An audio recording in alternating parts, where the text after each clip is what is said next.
All right, we are live, and I'm excited about this one. Now, for all the dental marketers out there, we're doing this whole conference so that you can grow, right? That's the whole point. You want to get more new patients, you want to get more people in the door. A lot of that has to do with marketing, a lot of it has to do with operations. But one of the things that we're going to talk about today is how to grow not just from marketing, but the kind of marketing that you're doing, the kind of patients that you're going to attract. And Full Arch is an amazing way to really help your GP office grow. But here's the problem: it's super complicated, right? It's not easy. And so we have Greg here today. He's the CEO and founder of GNA Consult. And I've worked with him on several different projects. He actually presented at our Full Arch Advantage boot camp, where we went end to end, create, convert, and close, and clinical, the whole thing of how to add Full Arch. And today he's going to give you the ABCs. Now, is this enough for you to go and take over the world when it comes to Full Arch? No, of course not. It's going to help you get the basics.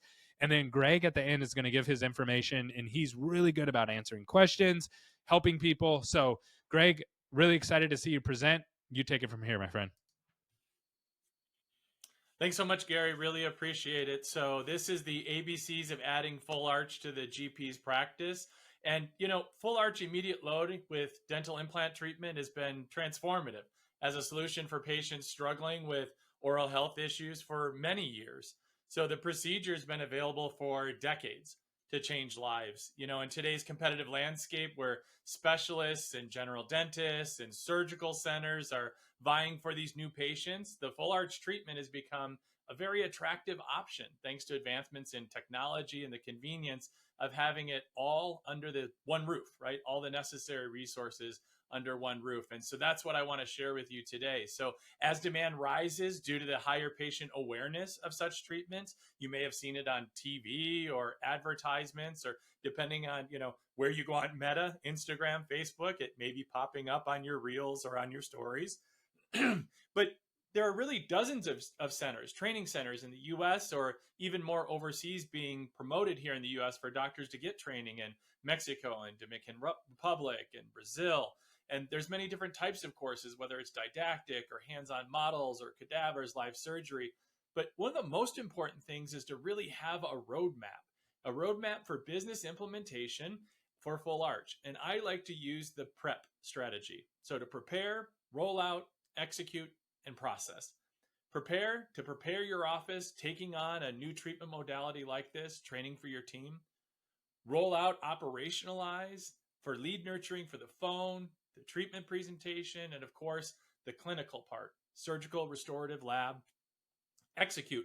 Put that plan into action once you have it to create KPIs, nurture those leads from the phone into the office, and then, of course, the treatment education and presentation. And lastly, the process, right? Know who your project manager is going to be in office to be able to oversee implementing this into your practice, this new source of revenue, right? Monitoring the metrics, adjusting strategy, and working with vendors that are specific for this. And we'll talk a little bit more about that. So let's start with the prepare, right? Beginning with assessing your capabilities and resources.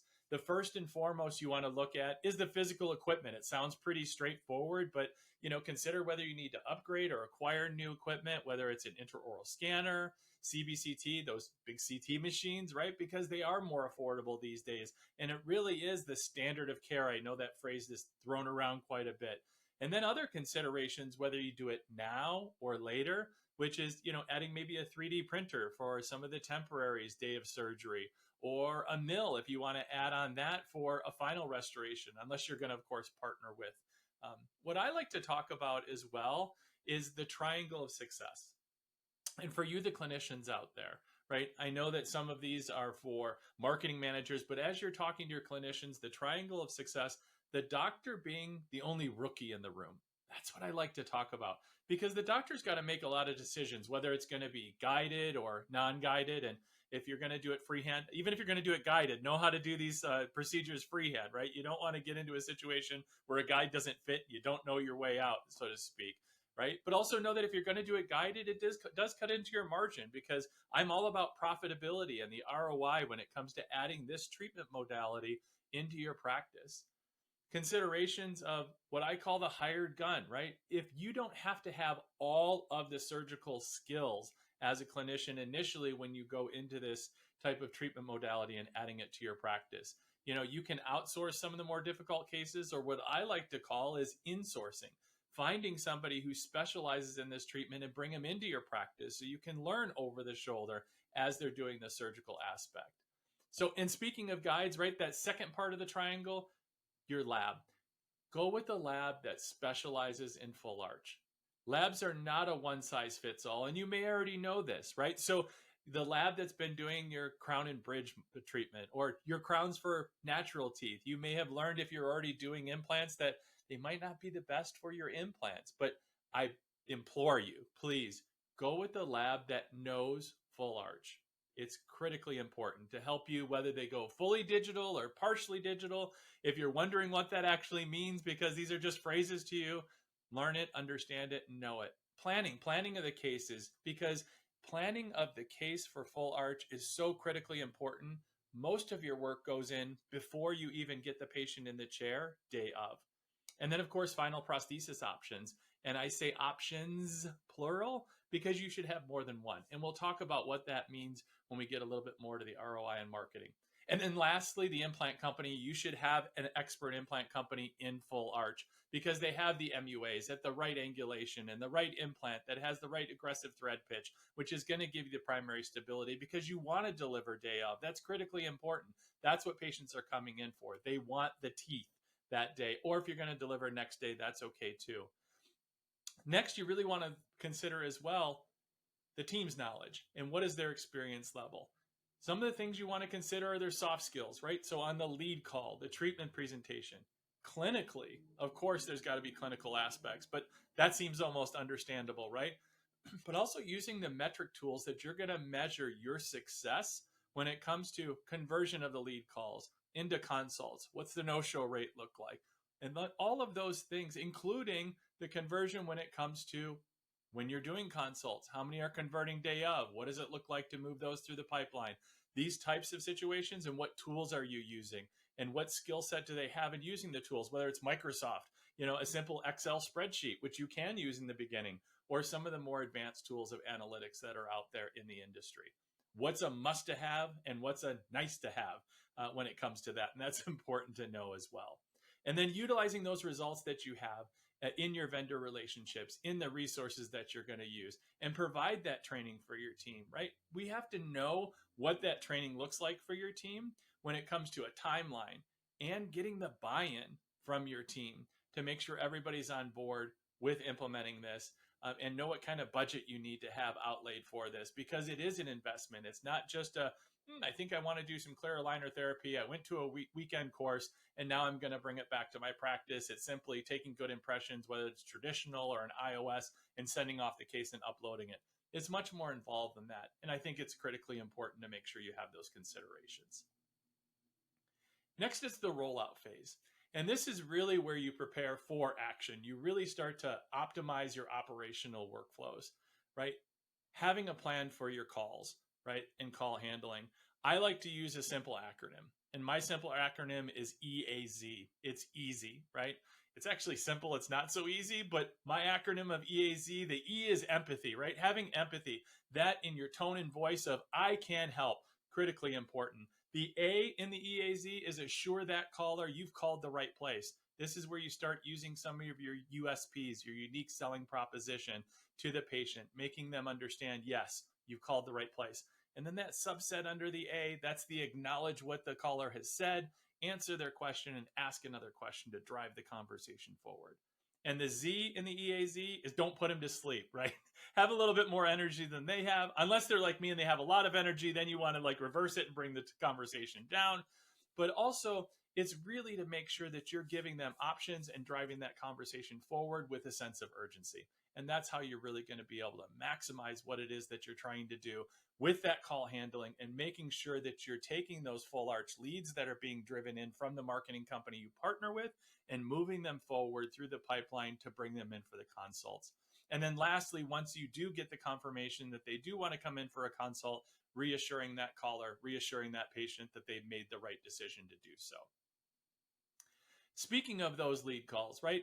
making sure the sooner the better, having openings in your schedule, making sure you have room for them. It's not when they call and they say, oh, yep, okay, yes, absolutely. You use the EAZ formula, they're ready to come in. And then, yeah, so we have an availability 2 weeks from Thursday. How does that sound?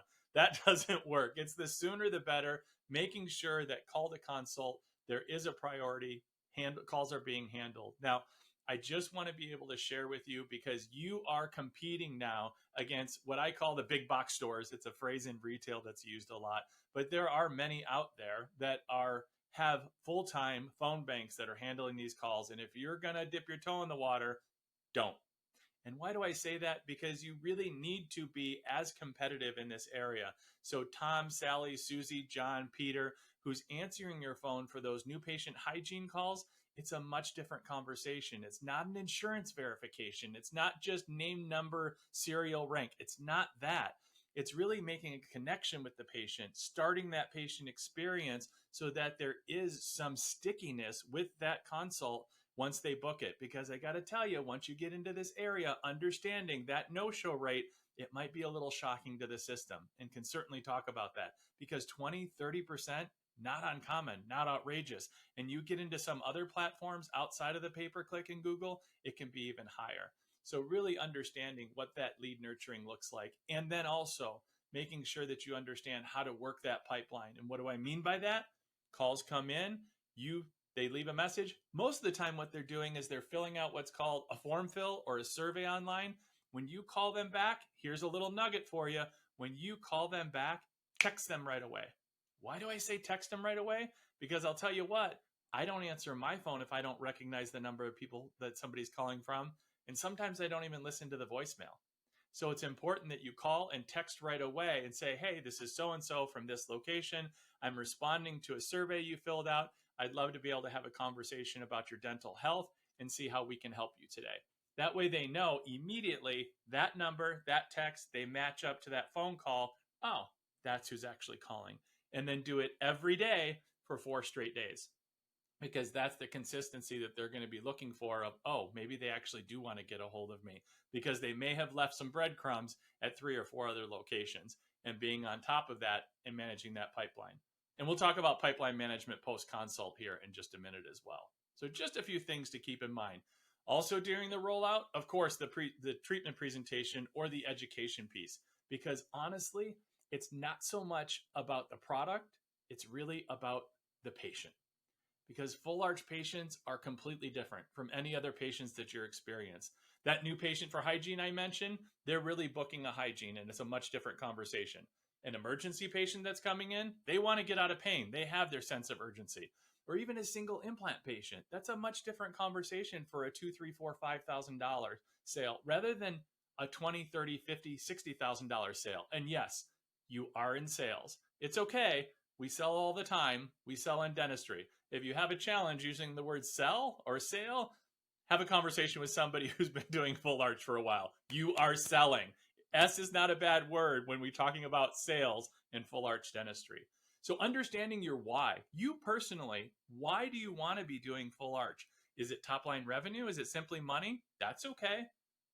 Or is it about sometimes that emotional patient reveal that happens? I can tell you, I've been in over 1,000 surgeries in full arch. And that moment that you get a patient reveal, you give them back the ability to chew and function morning, noon, and night, or that they can actually smile in a family picture and they haven't been able to, or they've been embarrassed to, or they hold their hand over their mouth. This is something that's life-changing. And I encourage all of you to have your entire team do it. Now, does everyone work out that way? No, sometimes they're still groggy from anesthesia and all that. But even if it's only 1 in 5, capture that 1 in 5. It is an experience for your entire team. And the treatment presentation side, just to get back to that for a little bit, ensure that that presentation is compelling, right? Because it's critically important. It's all about communication. It's to get to the why behind the what. The why behind the what, the motivation for the patient of why they came in to see you that day, right? What inspired them after all this time of being dentally exhausted to actually make that decision to take the step forward to their dental health?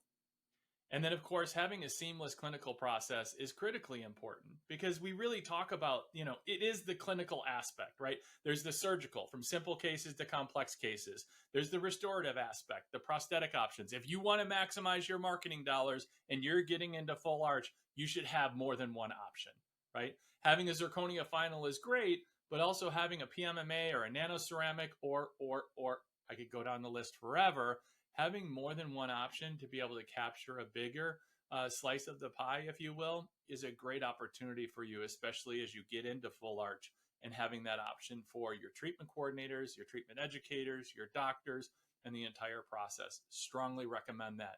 Most of my clients do, especially once they start to get established. I recommend it from the very beginning for all of my clients that I work with.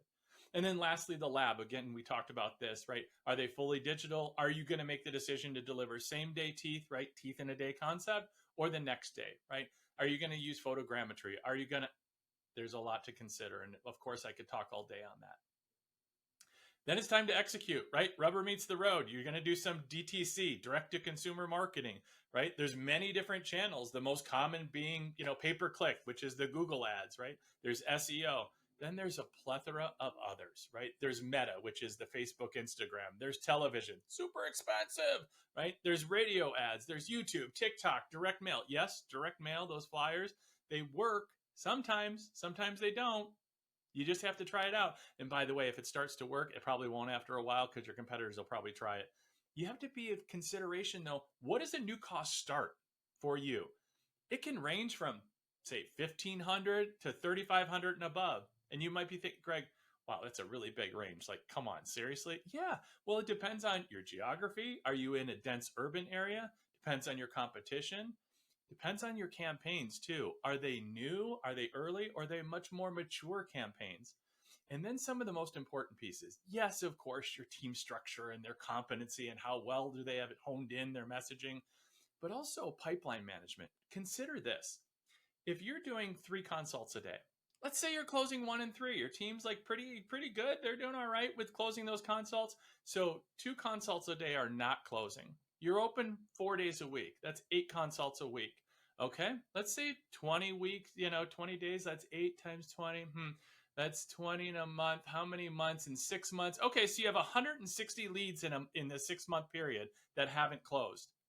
You really anticipate that your treatment coordinator are going to follow up with 160 leads that haven't closed in a 6-month period? Is that realistic?